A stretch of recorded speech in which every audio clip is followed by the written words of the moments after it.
Oke Jis, kan beberapa hari yang lalu kita udah ngobrolin tuh soal yang namanya tips buat nyari karyawan gitu kan. Nah tapi ada juga temanku yang nanya itu kalau pakai vendor gitu ya tanpa karyawan ataupun mending mana nih karyawan atau pakai vendor gitu.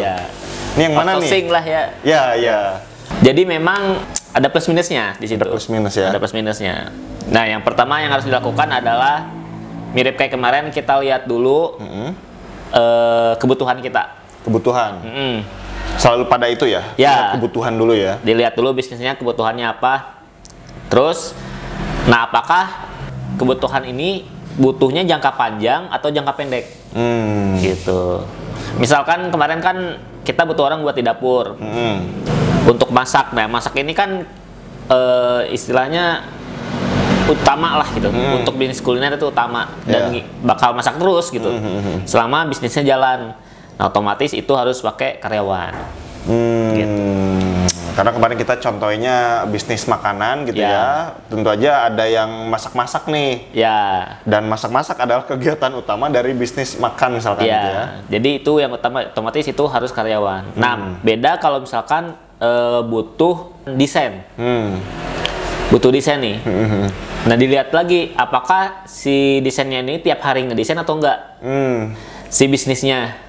Kalau misalkan tiap hari bikin poster promo misalkan, yaitu harus hire karyawan. Karena tiap hari ya kegiatan desainnya. Tiap hari kerjanya terus ada promo-promo gitu ya, atau ada misalkan paket-paket baru misalkan. Ya atau ini buat desain feed Instagram misalkan tiap hari. Ya bikin feed Instagram atau bikin desain buat poster iklan atau dan lain-lain lah gitu. Kalau misalkan rutin itu baru hire karyawan. Kalau misalkan nggak rutin kayak saya butuh desainnya logo doang, kan logo kan jarang banget diganti ya. Jarang banget diganti. Itu pakai vendor. Atau misalkan promo momen lebaran, momen itu kan nggak tiap hari ya gitu. Promo juga misalkan nggak tiap hari, cuman sebulan sekali atau setahun paling 3 kali. Nah itu baru pakai vendor. Bisa pakai vendor ya, yang momentum-momentum seperti itu ya. Karena kalau misalkan jangka pendek, terus kita nge-hire karyawan, jatuhnya jadi mahal. Karena banyak nganggurnya nanti karyawannya. Iya benar. Karena kegiatannya nggak setiap hari ya. Jadi kita bingung untuk ini orang kerja apa lagi ya gitu. Jadi gitu.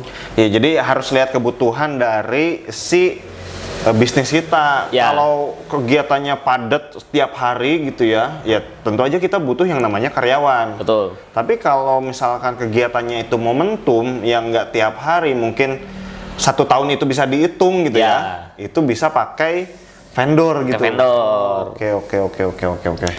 Karena ya itu boncos lah istilahnya. Kita jangan nge-hire orang dulu baru nyari kerjaannya apa gitu. Tapi ini ada kerjaan banyak nih gitu. Tiap hari dikerjain kan nih baru nge-hire karyawan. Kalau misalnya ternyata cuman selang-seling doang ya pakai vendor aja gitu. Karena sekali bayar udah gitu. Iya. Biasanya yang vendor-vendor kan kalau di yang umum ya ada foto produk. Foto produk tuh vendor biasanya, terus desain logo gitu ya. Desain kemasan, terus apalagi namanya? Ada desain sosial media juga yang divendorkan ada. Karena mungkin tergantung paket juga sih. Oh iya. Kadang dia kan nggak tiap hari juga sih update, misalkan ya cuman sebulan itu seminggu atau sebulan itu 2 minggu gitu ya. Nah tadi kan yang pertama itu ngeliat kebutuhan. Kedua kita ngelihat dari kemampuan membayar kita. Oh iya bener. Nah kadang ada momen dimana si vendor jauh lebih murah dari karyawan. Misalkan ada vendor sosial media nih cuman 1,5 juta. Sedangkan untuk mencari karyawan yang 1,5 juta itu susah. Ya lebih baik divendorkan aja langsung gitu. Iya benar. Dan karyawan kan nggak mungkin ya cuman 1 bulan gitu atau 2 bulan udah gitu ya. Kontraknya terlalu pendek lah gitu. Karyawan kan kadang ada bonusnya, terus ada mungkin izinnya atau apanya ya. Nah kalau misalkan kita ke vendor kan 1,5 juta misalkan buat sosial media, ya udah pasti dapat tergantung paketnya lah. Misalkan 30 konten, ya udah dapat pasti 30 konten. Iya, dan itu per project gitu kan. Per project. Jadi tiap bulan bayar itu segitu, kita dapat hasilnya gitu. Kayak gitu. Terus apalagi tuh yang biasanya vendor ya? Website, bikin website. Ya, website. Kalau cetak kemasan itu pakai vendor juga nggak ya? Cetak kemasan pakai vendor. Soalnya kan kita harus kalau pakai karyawan harus punya mesinnya dong. Ya, mesinnya kan mahal banget tuh. Investasi mesin. Jadi nggak kuat beli di awal investasinya, akhirnya dipendorkan dulu gitu. Iya. Ibarat banyak lah ya sebenarnya kayak vendor paket gitu kan, kargo gitu kan. Ya. Kita nggak bisa beli, kita nggak mampu nih beli 10 truk gitu kan. Ya udah kita vendorin aja ya gitu. Gitu sebenarnya kan. itu juga termasuk vendor ya, kayak kita ke jasa pengiriman dibayar. Ya itu juga vendor juga sebenarnya, bisa dilihat sebagai vendor lah. Benar.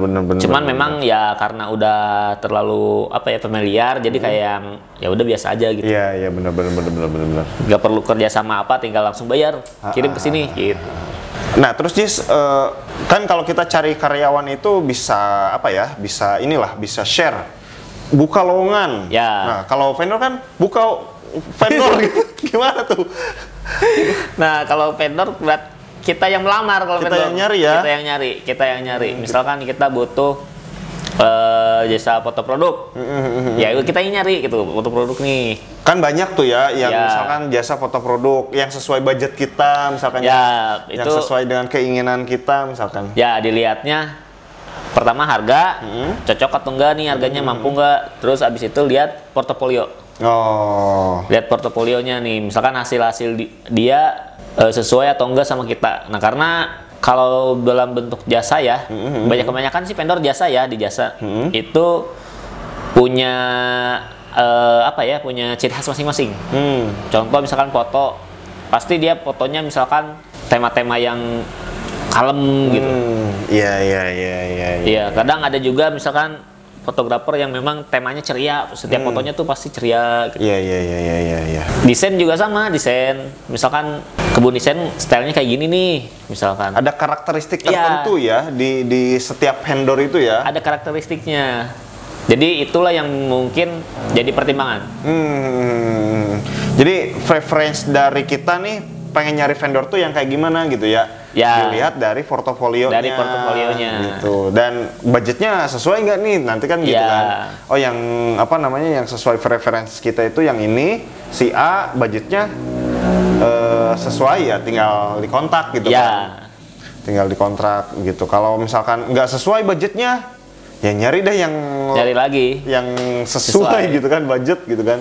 Bisa juga ngelihat dari misalkan kalau vendor pengiriman, kan ada juga tuh yang jasa delivery yang saat itu juga diantar-anterin tuh. Banyak yang buka tuh di berbagai kota tuh mulai sekarang ya. Itu harus dilihat juga nih kendaraannya bagus gak, terus penyimpanannya.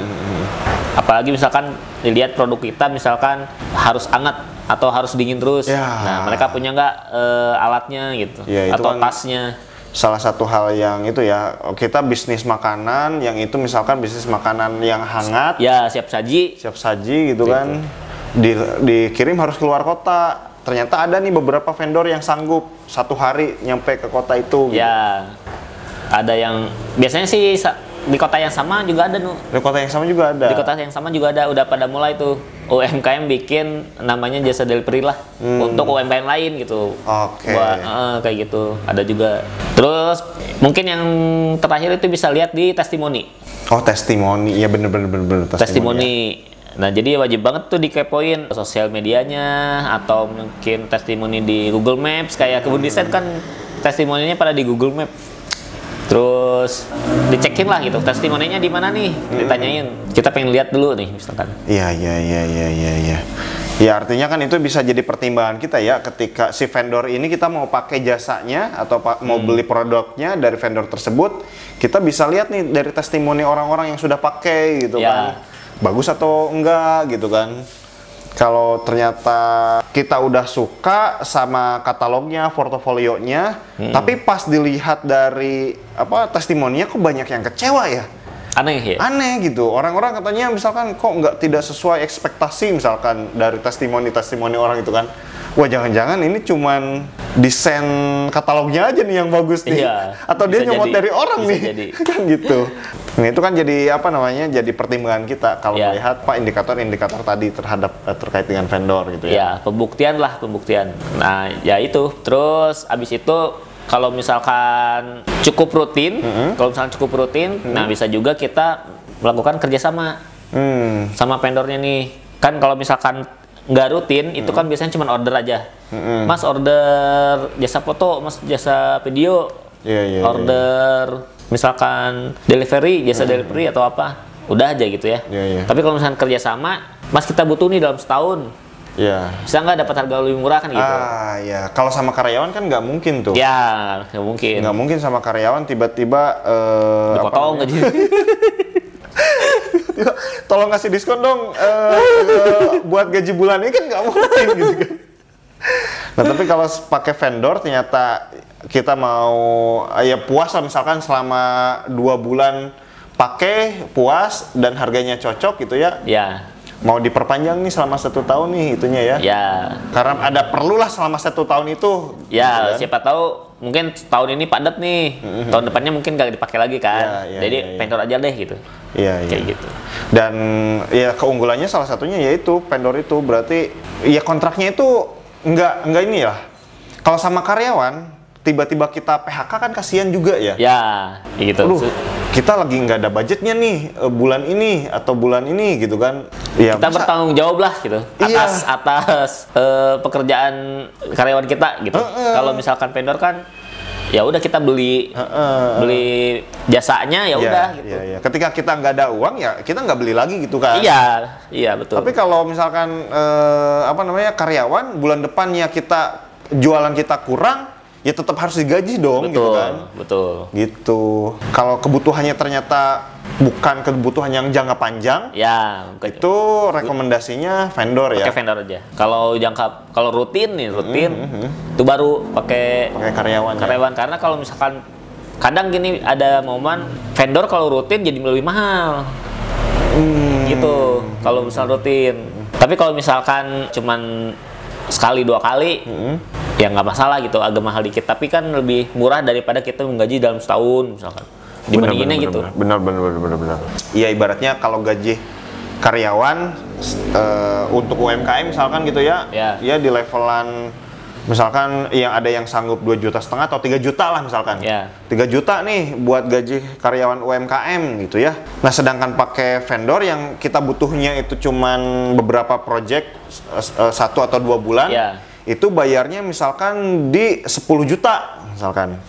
Untuk lebih 2 bulan gitu ya. Lebih worth it-nya 10 juta. 10 juta ya. Sedangkan kalau pakai karyawan itu terus menerus 1 tahun aja udah 3 bulan aja kan udah 9 juta. Belum sisanya nih, masa kita langsung PHK kan gitu. Baru 3 bulan. Nah, kalau vendor kan walaupun harganya lebih mahal 10 juta. Tapi cuma sekali pakai doang udah gitu. Nggak perlu ada tanggung jawab ke depannya lah istilahnya. Nah, sedangkan karyawan kelihatannya murah, tapi kan harus terusan tiap bulan nih bayarnya. Gitu. Dan pertimbangannya kan kemanusiaan lah ya, masa? Kemanusiaan itu. Itu dia udah kerja bagus kerjanya, tapi karena kita faktor yang namanya UMKM ya, kadang jualan itu lagi untung gitu ya, lagi sepi gitu ya. Masa kita tiba-tiba lagi sepi, udah pecat aja kamu gitu kan. Kasihan juga gitu. Makanya harus dilihat dulu bener-bener nih kebutuhannya apa gitu, harus tahu lah gitu, kayak gitu. Nah, itu ya, jadi teman-teman bisa bisa menimbang lah kebutuhannya yang mana, butuh karyawan saat ini atau butuh vendor saat ini gitu ya. Betul. Sesuai dengan kebutuhan dari bisnis teman-teman kayak gitu. Kalau teman-teman suka dengan video-video diskusi tips bisnis kayak gini, bisa teman-teman like, follow, subscribe gitu ya, ataupun komen-komen di bawah gitu. Kalaupun teman-teman pengen order, karena kita ini studio desain gitu ya. Jadi vendornya nih, betul. Jadi vendor teman-teman bisa juga mau bikin logo, desain kemasan, sosial media bisa, terus misalkan desain yang aneh-aneh kayak desain gerobak tuh. Bisa juga video iklan. bahkan sampai ke perizinan bisa. Perizinan daftar merek, NIB, terus nilai gizi bisa, PRT dan lain-lain lah. Nah itu ya, jadi teman-teman tinggal kontak aja nomor WhatsApp yang ada di bawah nih. Itu gampang banget, tinggal dikontak ya. Dan sampai jumpa di vlog kita selanjutnya. Bye-bye.